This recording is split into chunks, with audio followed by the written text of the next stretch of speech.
Hello everyone, welcome back to our online classes. Okay, so last class में हमने addition of vectors जो है उनके बारे में स्टडी करी थी और जो तीन लॉज हैं, parallelogram law of vector addition, triangular law of vector addition and the polygon law of vector addition, ये सभी लॉज जो है हमने स्टडी किए थे, ठीक है। और इनके बेस पे कुछ न्यूमेरिकल्स भी देखे थे हमने कि कैसे उन्हें सॉल्व करना है। ओके, सो नेक्स्ट मूव करते हैं हम रेजोल्यूशन ऑफ वेक्टर्स के ऊपर। यूनिट वेक्टर्स क्या होते हैं ये हम पहले भी देख चुके हैं कि पढ़ चुके हैं यूनिट वेक्टर्स के बारे में। और ये जो फार्मूला था, ये फार्मूला भी हमने देखा हुआ है। क्या होता था? Unit vectors are those vectors which have magnitude as unity, जिनकी मैग्नीट्यूड जो होता है वो यूनिटी होती है। And they show the they tell us the direction of the vector quantity, जो पर्टिकुलर किसी डायरेक्शन में ये पॉइंट आउट करते हैं, ठीक है। उस वेक्टर पर्टिकुलर वेक्टर की डायरेक्शन को ये शो करते हैं। इसके लिए फार्मूला बनाया था हमने कि A cap, this is A and इसके ऊपर में हमने कैप लगाया हुआ था छोटा सा।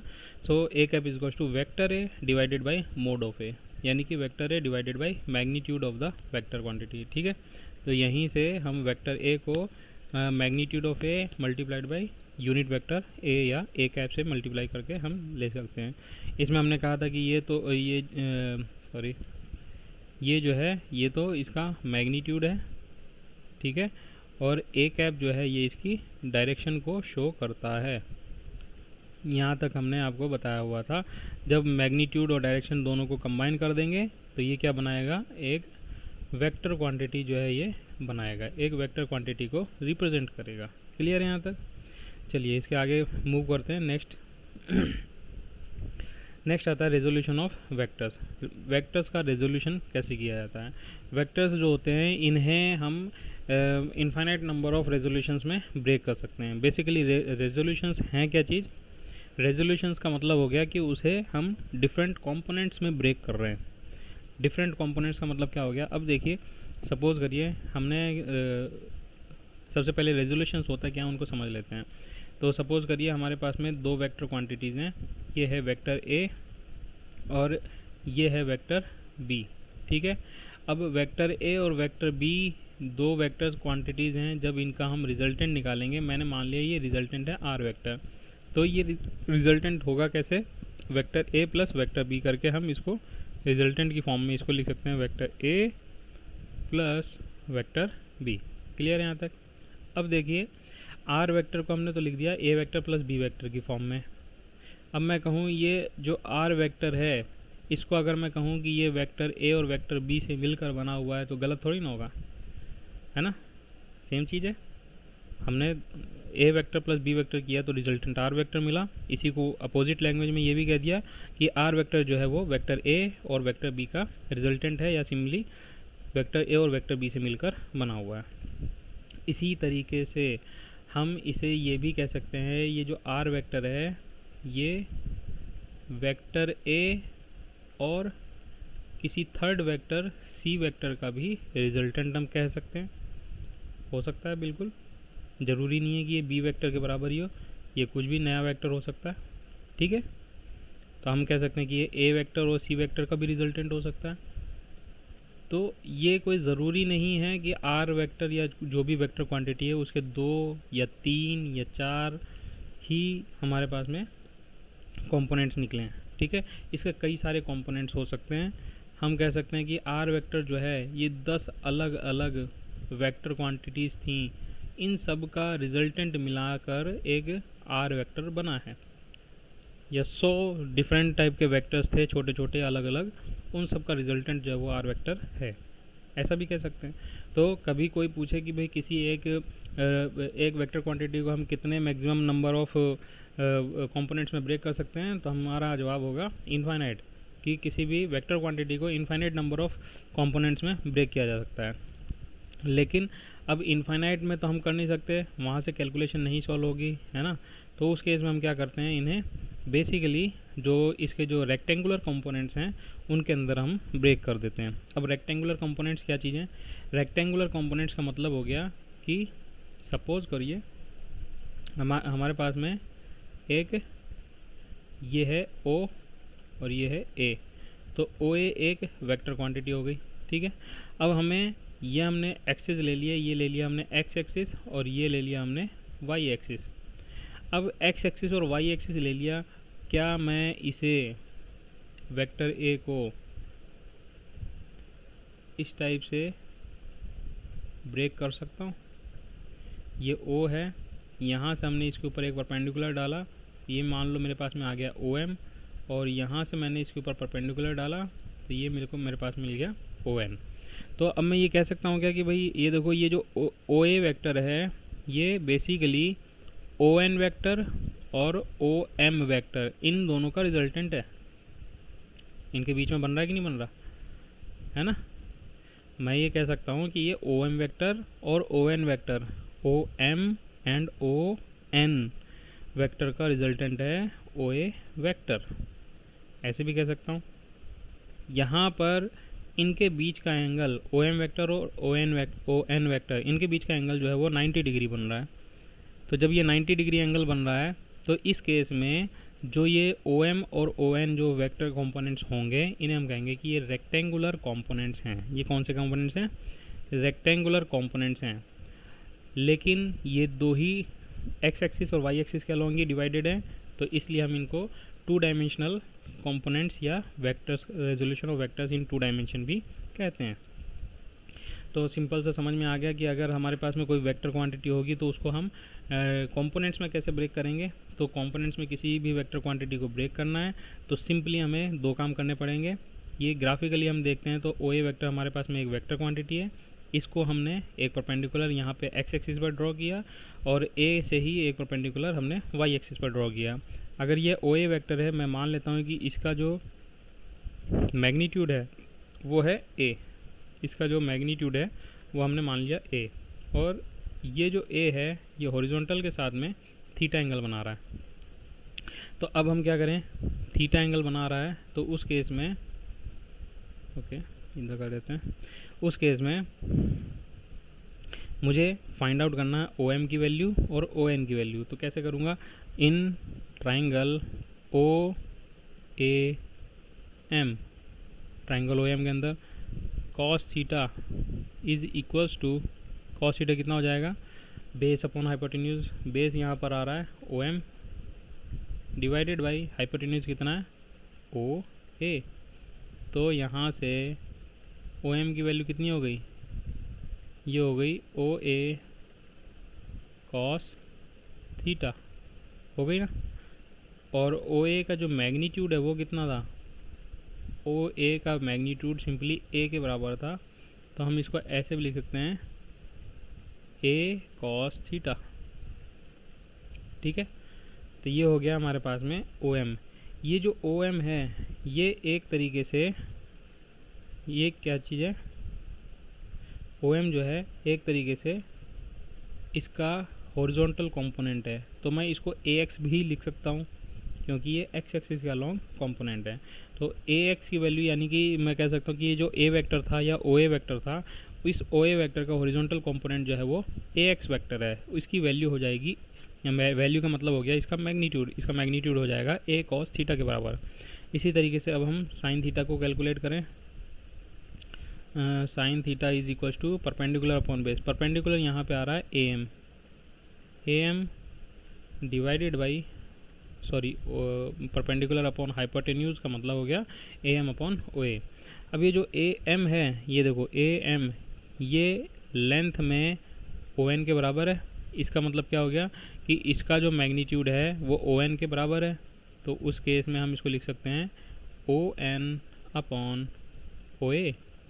सो इसको मैं ऐसे लिख सकता हूँ कि O N is equals to O A sine theta लिख सकता हूँ। अब ये जो ओ एन है वापस से देखते हैं, ये देखिए ओ एन जो है ये एक तरीके से वेक्टर ए का वाई एक्सिस के अलॉन्ग कंपोनेंट है। तो मैं इसको ऐसे लिख सकता हूँ कि this is A Y is equals to, now O A को क्या कह सकते हैं, O A is the magnitude of vector A that is A. So ये हो गया A sine theta, A sine theta. तो हमारे पास में वेक्टर ए का horizontal component plus vertical component दोनों निकल कर आ गया। ओके, ये हमारे पास में हॉरिजॉन्टल कंपोनेंट और वर्टिकल कंपोनेंट दोनों हमारे सामने आ गए।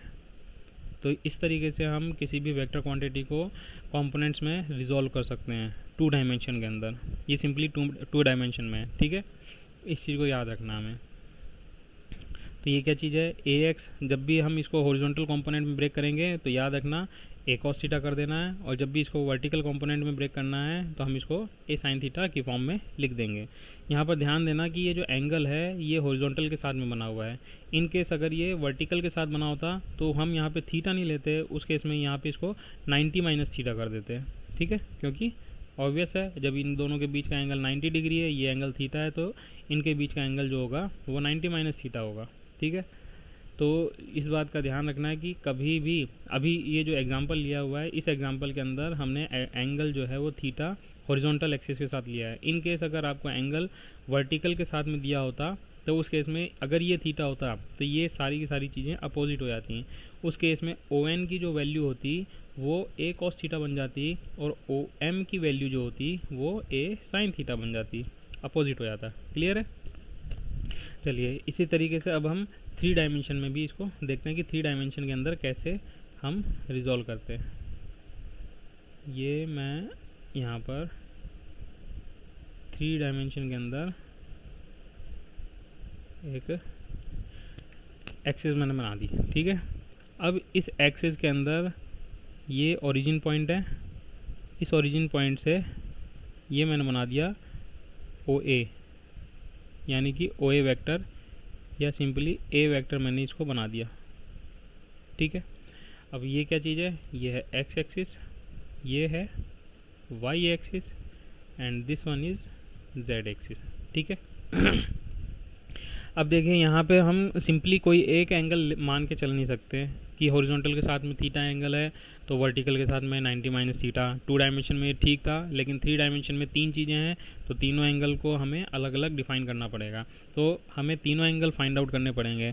हम क्या कहेंगे, ये जो ए है, वेक्टर ए है, ये एक्स एक्सिस के साथ में हम मान लेते हैं इसका एंगल जो है वो अल्फ़ा बन रहा है। ये वाई एक्सिस के साथ में अपना एंगल जो है ये बीटा बना रहा है, और z एक्सिस के साथ में यहाँ पे ये देखो ये z एक्सिस है, z एक्सिस के साथ में इसका जो एंगल है वो गामा बन रहा है। तो उस केस में अब इसके जो कंपोनेंट्स होंगे, x एक्सिस का अलोंग का जो कंपोनेंट होगा उसको हम लिख देंगे A X will be equal to A cos alpha, ठीक है, क्योंकि ये x एक्सिस के साथ में अल्फ़ा एंगल बना रहा है, हमने कह दिया ए कॉस अल्फ़ा।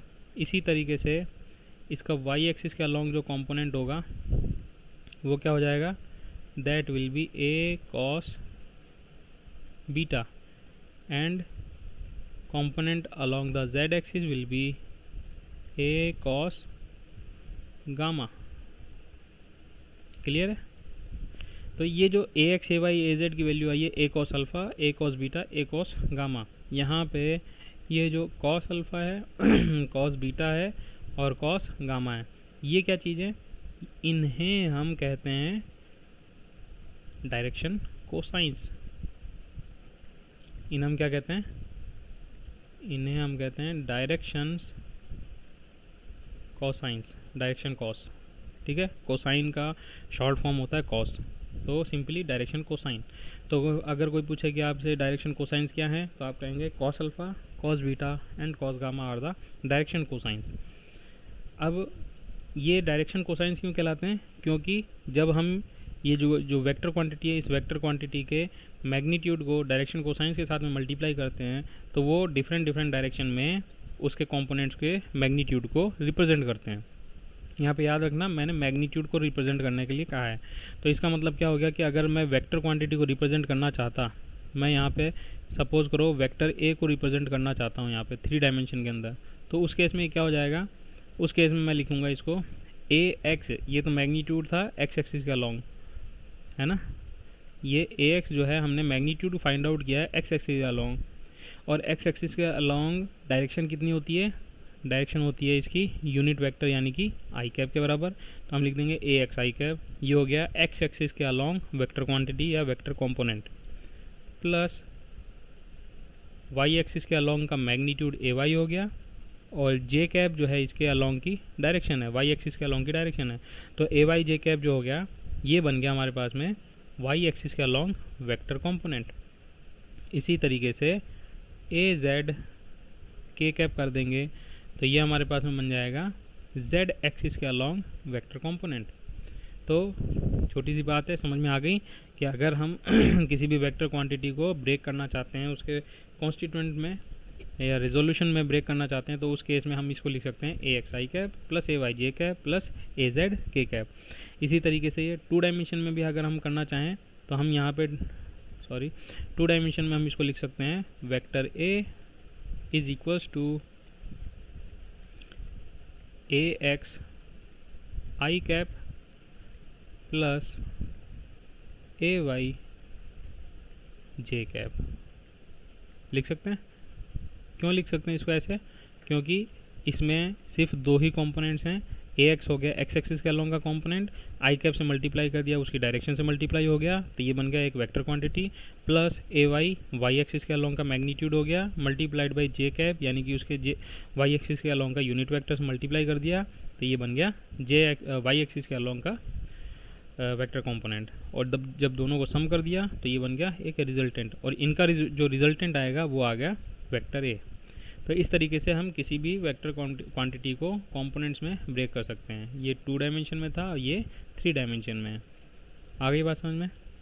चलिए, तो ये रेजोल्यूशन ऑफ वेक्टर्स जो है ये तो हमने देख लिया। अब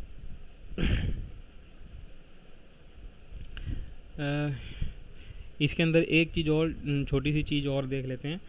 सपोज़ करिए हमारे पास में ये वाली इक्वेशन दी हुई है, ठीक है। ये जो इक्वेशन है ये हमें दे रखी है। अब इस इक्वेशन ये इक्वेशन दे रखी है और आपसे पूछा जाए कि मैग्नीट्यूड ऑफ ए कितना है, यानी कि ये जो ए वेक्टर है इस ए वेक्टर का मैग्नीट्यूड अगर कोई पूछ ले तो कैसे बताएंगे? हमने कहा था कि ये जो है इन दोनों वेक्टर क्वांटिटीज़ का रिजल्टेंट है एक तरीके से। तो रिजल्टेंट है तो इसको हम कैसे लिख सकते हैं? 2 क्वांटिटी वेक्टर क्वांटिटीज़ का रिजल्टेंट, जो कि इनके बीच का एंगल कितना था?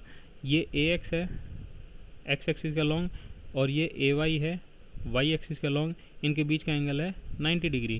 तो इसका मतलब हम इसको लिखेंगे A X square plus A Y square plus twice of A X A Y and cos of 90।